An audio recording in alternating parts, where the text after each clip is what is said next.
Video game design students, this is Mr. Kitchens, and I wanted to clarify something from today's Adobe Connect session. I don't think I did a very good job when I defined double X, and this is how to interpret it. So what you're doing here with this define term is you're actually creating this new function called double, and the function needs one thing.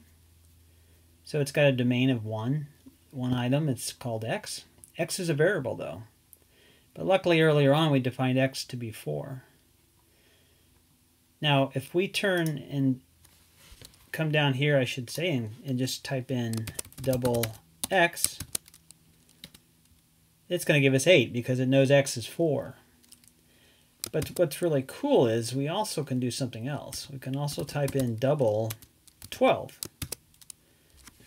And then what we're doing is we're directly saying what x is now. It's 12, and if we double it, because we know based on the function of double, we have to multiply whatever that is, 12, I should say, by 2.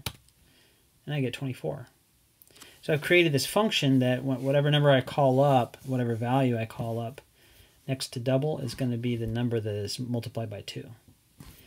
Similarly with area, you know, we can type in the define area. Let's go ahead and do that. I'm going to take this in here and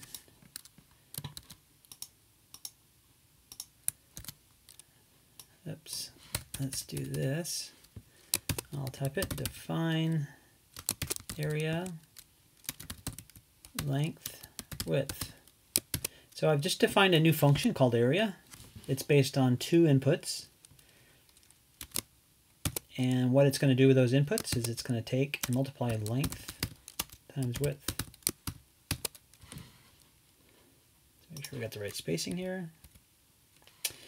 And let's go ahead and hit run like we know to do. We want to make sure we do that. Didn't get any errors, so maybe this will work. And in this case, I'm just going to type in area, and I'm going to say we have something that's 20 by 15. And when I hit enter, I get 300. So if I have something that's 20 feet by 15 feet, I get 300 square feet. What if we try area is 10 and 0.5? That should have been a point. Area is 5, so half of 10 is 5. So the area that's 10 feet long by half a foot would be 5 square feet. So this definition up here created that new function of area that's based on 2 inputs, length and width. And we can define those here, or we could define those above and just say length, define length to be whatever.